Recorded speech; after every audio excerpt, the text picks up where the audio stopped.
to my channel. So today we will start chapter 3 of history, kingship, caste and class. MP Bird Special chapter 3 lecture 1. Early societies c. 600 BC to 600 CE. The epic journey begins. So without wasting our time, we just start. So lecture contents: social dynamics, economic and political shifts impacting early families and classes. सो हम पढ़ेंगे, देखो ये lecture जो content जो भी मैं आपको पढ़ाने जा रही हूँ तो वो सब दिखा रहा है. तो सोशल डायनामिक्स में इकोनॉमिक और पॉलिटिकल शिफ्ट्स हैं. ठीक है, तो इस चैप्टर में इकोनॉमिक और पॉलिटिकल शिफ्ट्स है, इम्पैक्ट है. हम इम्पैक्ट कर रहे हैं कि अर्ली फैमिलीज और उनकी क्लासेस को. तो इम्पैक्टिंग अर्ली लाइफ एंड उनकी क्लास. ओके, तो पहले मैं आपको बता दूं किंगशिप, कास्ट एंड क्लास का मतलब क्या है. तो किंगशिप का मतलब क्या आपको पता है? किंगशिप मतलब relatives, caste and class. Caste मतलब you all know and class we all know. So kingship means relatives, caste and class. Okay, class, middle class, poor class, rich class, ऐसे ये class, caste, Hindu, Muslim, Sikhs, ईसाई. ठीक है, so these are the caste. So kingship means relatives, caste you know and class. Okay, so we are going to study textual social dynamics in which we see economic and political shifts impacting early families and classes. So textual sources, how historians decode the past using Sanskrit and Prakrit manuscripts. As we have studied in chapter 2 कि जो James Prinsep ने decipher की थी प्राकृत बोली Brahmi and करोस्थी इन 1838. तो हम इसमें देखेंगे टेक्सचुअल सोर्सेस. इसमें हम पढ़ेंगे महाभारत के बारे में. ठीक है, मैरिजेस के बारे में. तो हाउ हिस्टोरियंस ने कैसे डिकोड किया the part using Sanskrit and Prakrit manuscripts. The great epic analysing the Mahabharata and the 47 years. मतलब आप सोच सकते हैं कि मतलब 47 आई थिंक 1 लाख वर्सेस थे और 47 ईयर लगे उनको एडिशन प्रोजेक्ट बनाने में, उनको वो चीज़ बनाने में. बहुत क्रिटिकल एडिशन प्रोजेक्ट था ये. मतलब हर चीज़ को ढूंढ के लिखना, वो आगे हम देखेंगे. ठीक है, so let's start the social economic context. Forest boundaries, agri expansion pushed out forest dwellers, rise of guilds, specialists emerged as distinct social blocks, inequality, unequal wealth distribution sharpened social differences. Focus restructuring the attitudes that shaped kingship and caste. तो ये बता रहे हैं कि हम usually focus इस चीज़ पे कर रहे हैं, रिकन्स्ट्रक्ट कर रहे हैं वो जो एटीट्यूड्स जो शेपिंग वो किंगशिप मतलब रिलेटिव्स और जो क्लास को हम. तो focusing on reconstructing of the attitude that shaped kingship and caste. Understood? Now let's move on. Okay, historical mythology, the textual toolkit. Historians analyze textual traditions to map shifts in polity and society. तो historians ने analyse किया textual tradition. ये जो textual traditions है historians ने उन्हें map पे analyse किया to map shifts in polity and society. Polity और सोसाइटी में कैसे शिफ्ट आए वो सब उन्होंने एनालाइज किया मैप में. ठीक है, norms, text lay down behaviors for social categories. Norms मतलब कि जो टेक्स्ट थे वो ले डाउन मतलब बिहेवियर ऑफ सोशल कैटेगरीज हमें बताते थे. पर्सपेक्टिव क्या था? ईच टेक्स्ट इज लिखा है, हाँ, each text is written from specific social view point. मतलब हर एक टेक्स्ट को अच्छे से एनालाइज किया गया था, अच्छे से व्यू करके लिखा गया था कि लोगों को अच्छे से ये महाभारत कैसे हुई, क्या हुई, वो अच्छे से उनको समझ में आए. Ideal versus reality. Ideal versus reality में देखो कंपेयरिंग ब्राह्मण्स, क्या लिखा है, कंपेयरिंग अरे यहाँ लिखा है देखो, comparing Brahmanical codes with local practices, मतलब कंपेयर कर रहे हैं कोड्स को विद लोकल प्रैक्टिसेस, ठीक है। ये मिथ माना जाता था, इसे हम मिथोलॉजी बोल रहे हैं। द स्टेट द साता सहस्रा संहिता, ठीक है, संहिता। ओके, सो देखो ये है 1000 year legacy, 100K verses. The Mahabharata contains over 1 lakh verses, shlokas, मतलब जो महाभारत थी ना, जो महाभारत का बुक लिखी गई थी, वो देखेंगे हम अभी आगे कि वो किसने लिखी थी। पर अभी ये जान लो कि उसमें 1 लाख वर्सेस थी। 1 लाख वर्सेस मतलब 1 लाख श्लोक उसमें लिखे गए थे। और वो लिखी कब, वो मीन्स 13,000 पेजेस थे और 47 ईयर्स में, मतलब 47 ईयर्स तक वो प्रोजेक्ट पे काम किया गया और फिर क्रिटिकल प्रोजेक्ट पे काम किया गया, फिर वो उसमें उसने आउटपुट दिखाया। इट वॉज कंपोज बिटवीन, देखो ये आया था बिटवीन 500 BCE टू 500 CE। किसके बीच में था? 500 BCE से 500 CE के बीच में था। It is far more than a poem and जी इट्स पोम थी और एक ऐसे लग रहा था एनसाइक्लोपीडिया है of ancient social categories, moral dilemmas, मतलब ये पोम भी थी और ऐसा लग रहा था एनसाइक्लोपीडिया भी है। एंशियंट चीज़ों, एंशियंट सोशल कैटेगरीज और मोरल डायनेमिक्स के बारे में बताया गया था। और अब सोचो 47 ईयर्स लगे इस प्रोजेक्ट को कंप्लीट करने के लिए। 47 ईयर्स, 13,000 पेजेस थे और 1 लाख वर्सेस थे, श्लोक्स, वर्सेस को श्लोक्स। Okay, Kauravas versus Pandavas. तो कौरवास वर्सेस पांडवास, ये ऊपर जिसने महाभारत नहीं देखी है, कुछ हुआ है, तो मैं ऊपर की एक अच्छी सी आउटलाइन आपको लाइनेज बैटल फॉर लीनिएज बता देती हूँ, जिसने नहीं देखी है, ठीक है। तो battle for lineage, the core story resolves around a conflict over land and power between cousins from the कुरु क्लैन। अब देखो हुआ क्या था कि कौरवास और पांडवास के बीच में लड़ाई होती रहती थी। कौरवास और पांडवास के बीच में लड़ाई होती रहती, क्या होती थी? तो कोर स्टोरी, ये कोर स्टोरी एक कॉन्फ्लिक्ट, मतलब लड़ाई चलती रहती है, conflict over land and power. Land और पावर के बीच में, लैंड और पावर के बीच में कॉन्फ्लिक्ट होते रहते थे। तो इसके ऊपर ये स्टोरी दी है महाभारत, कजिन्स के बीच में, फ्रॉम द कुरु क्लैन, ठीक है। Patrilineal emphasis on descent through the male line. The battle culminate at Kurukshetra, ending in Pandava victory. देखो पांडवा मतलब लास्ट में जीत गए थे, पर ये चीज़ सब कुरुक्षेत्र में हुई थी और पांडवास लास्ट में जीत गए थे, पांडवास की विक्ट्री हुई थी। Significance, re-establish the idol of Petrilian's succession. तो इन्होंने, अब पांडवास जीत गए तो उन्होंने री-एस्टैब्लिश किया जो आइडल था सक्सेशन, पेट्रिलिनियल सक्सेशन जो था उसको री-एस्टैब्लिश किया, ठीक है। तो देखो मैं आपको पूरी स्टोरी, एक चीज़, हाँ, द क्रिटिकल एडिशन, ये, हाँ, ये बहुत इंपॉर्टेंट है। तो very important, MP board 5 marks में आता है ये, ठीक है। तो MP बोर्ड 5 मार्क्स में आता है। ये किसने लिखा है? VS सुक्तांकर्स टीम, ठीक है। तो VS सुक्तांकर्स टीम ने ये सब किया है। तो प्रोजेक्ट स्टार्ट हुआ था 1919 में, पुणे में। कहाँ हुआ था? पुणे में। और इसको 47 ईयर्स लगे बनने में। पूरा महाभारत को इन्होंने पूरे अच्छे से एनालाइज किया, हर एक चीज़ को। संस्कृत जो मैन्युस्क्रिप्ट्स थे, मल्टीपल स्क्रिप्ट्स थे, उनको कलेक्ट करवाया, collected thousands of Sanskrit manuscripts in multiple scripts, हर एक स्क्रिप्ट में कि कैसे लिखा है लोगों ने, हर एक चीज़ को, जो कॉमन है, जो अनकॉमन है वो एक जगह लिख दी, जो अनकॉमन है वो एक जगह लिख दी, उस सबको मिलाकर उस पूरा, मतलब बहुत डिफ़िकल्ट टास्क था ये चीज़।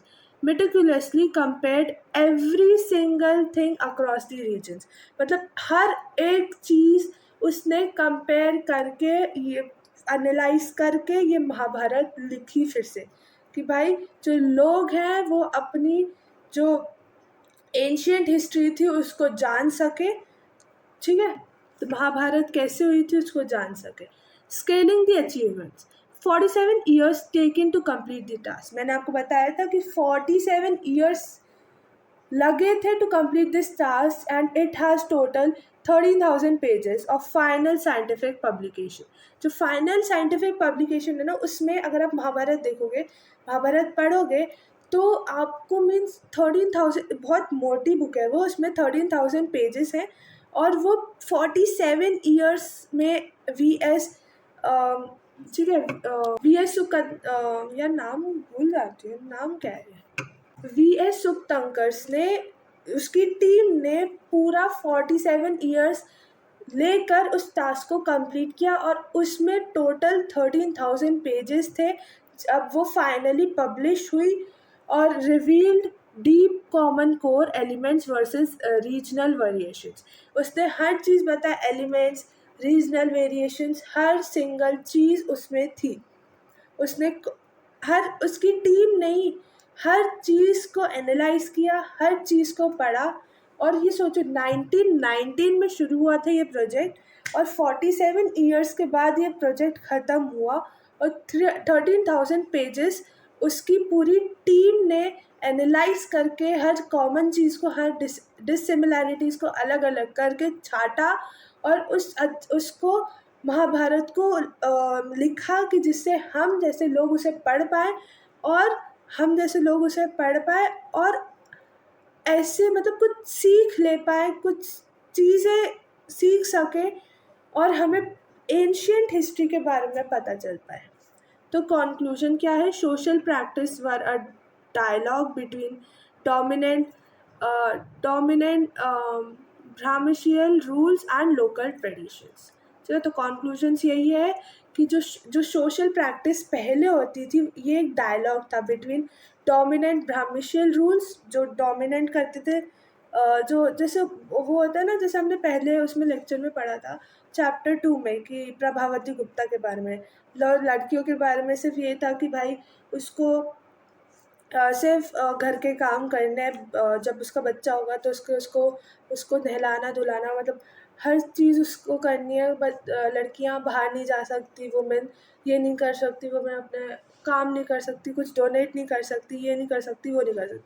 पर उसने वो सारे नॉर्म्स, रूल्स, रेगुलेशंस तोड़कर, रूल्स रेगुलेशन तोड़कर डोनेशन किया एक गांव। तो इसमें भी यही बता रहे हैं कि ब्राह्मशियल रूल्स एंड लोकल ट्रेडिशंस की क्या, वो जो ब्राह्मशियल रूल्स थे, लोकल ट्रेडिशंस थे, क्या डोमिनेट कर रहे थे, क्या डोमिनेट मतलब पावरफुल बना रहे थे उस चीज़ को, ठीक है। तो ब्राह्मशियल रूल्स, देख उसको, वो भी डोमिनेंट थी ना, वो भी पावरफुल बनी जिसने सारे नॉर्म्स और रेगुलेशंस तोड़े। तो वैसे ही इसमें भी ये कंक्लूजन दे रहा है कि social practice were a dialogue, ये था dialogue between dominant Brahmanical rule in local tradition में ब्राह्मशियल रूल, ठीक है। टुडेज की takeaways, period of time. देखो, पीरियड ऑफ टाइम जो हम पढ़ते ही आ रहे हैं, जैसे चैप्टर 2 में हमने स्टार्ट किया था ना 600 BC से 600 CE तक, तो वो इधर भी चल रहा है। पीरियड ऑफ स्टडी क्या है? 600 BC से 600 CE तक। फोकस किस पे कर रहे हैं? किंगशिप, मतलब रिलेटिव्स, कास्ट एंड क्लास पे। सोर्स था Sanskrit and vernacular textual traditions, vernacular textual traditions. की फिगर क्या है? वी.एस. सुखथंकर जो थे 1919 में, उसने बुक लिखना स्टार्ट की, सब एनालिसिस करना स्टार्ट किया, सारी चीज़ें कलेक्ट, जो संस्कृत में सारे मैन्युस्क्रिप्ट्स थे, मल्टीपल स्क्रिप्ट्स थी, उनको कलेक्ट किया, फिर हर चीज़ उसने एनालाइज की, लिखा, और वो 47 ईयर्स तक उसने लिखा, हर चीज़ करी।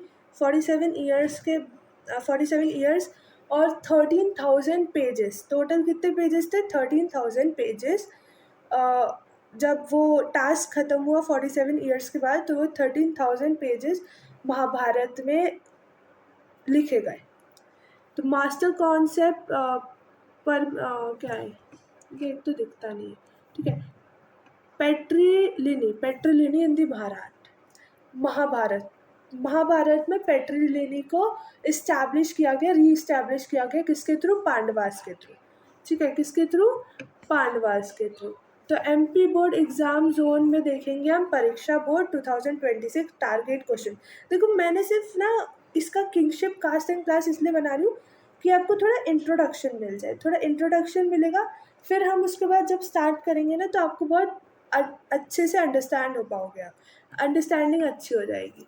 ठीक है, तो सेल्फ टेस्ट 1 मार्क क्वेश्चन है। Who led the team of scholars for the critical edition of Mahabharata?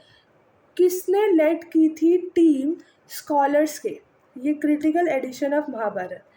तो test your memory, answer is on slide 13। जो स्लाइड 13 मैंने बताई था वीएस सुखथंकर उसकी टीम, तो वो है इसका आंसर। ओह सॉरी, मैंने आंसर बता दिया, oh my God. In which year did the Mahabharata critical edition project begin? ये नहीं बताऊंगी, आप करोगे। Fill in the blanks. Okay, fill in the blanks में क्या है? Tracing descent through the father is called. क्या लिखा है? Tracing descent through the okay, tracing descent through the father is called. जो ट्रेस कर रहे थे उस डिसेंट चीज़ को, उसके पापा को क्या बोलते हैं? वो ठीक है। तो सब्जेक्टिव बैंक 3 से 5 मार्क्स के आ सकते हैं, तो 3 marks target.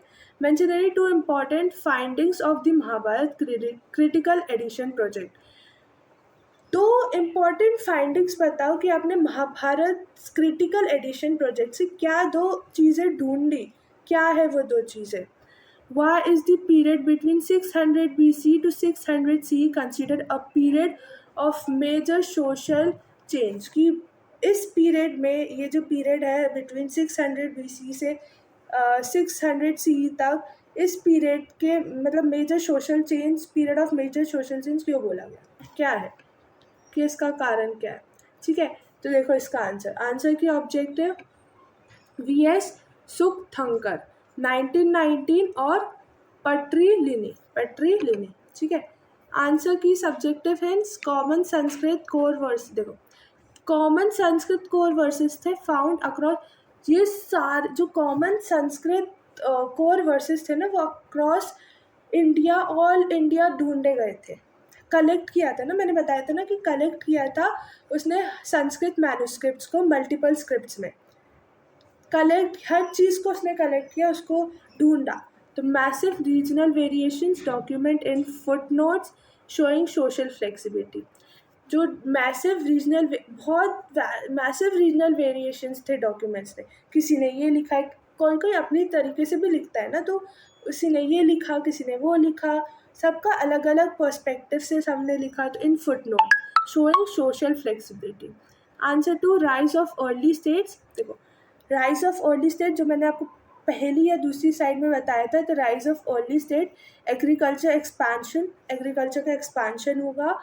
In forest growing with inequality में ग्रो किया था, क्योंकि वो ये इस समय ना वुमेन और मेंस को इक्वल नहीं माना जाता था। इस समय क्या होता था, वो याद है प्रिलिमिन, ये नाम क्यों बोल रही, पत्रीलिनी। ठीक है, तो ठीक है, पितृवंशिकता। ठीक है, तो rise of early states agriculture expansion, rise of early states हुआ, एग्रीकल्चर का एक्सपेंशन हुआ। Growing with wealth inequality, wealth जो होती थी वो इनइक्वालिटी में ग्रो हो रही थी। And the formation of craft guilds trainees. एक मिनट, मैंने इसमें शायद तभी मैं सोचूं क्यों मुझे इतना वो लग रहा वियर्ड। देखो इसमें क्या किया मैंने, इसमें मैंने वो पुरानी चीज़ें भी रिवाइज करवा दी। वो जो चैप्टर 2 का हमने पढ़ा था ना, जो लास्ट की चीज़ें जो थोड़ी थोड़ी पढ़ी थी वो भी शायद इसमें रिवाइज हो गई है, तो उसके भी क्वेश्चन आंसर्स आ गए। तो मैंने देखा, मैंने लिखा तो सही था, पर मैंने उसके भी क्वेश्चंस डाल दिए। ठीक है, तो देख लेना। Success is the sum of small efforts repeated day in and day out, Robert Collier. Okay, so mastery achieved. If this high yield class helped you, please hit the subscribe button. Support my journey to make my parents. Oh my god. Okay, so hit the subscribe button, join our humanities portal journey, join our humanities family today itself and make your class 12th very nice and score your class 12th you will score 95% plus and I will we all will score 95% plus in MP both and CBSE both. So bye everyone. Bye bye. Love you all.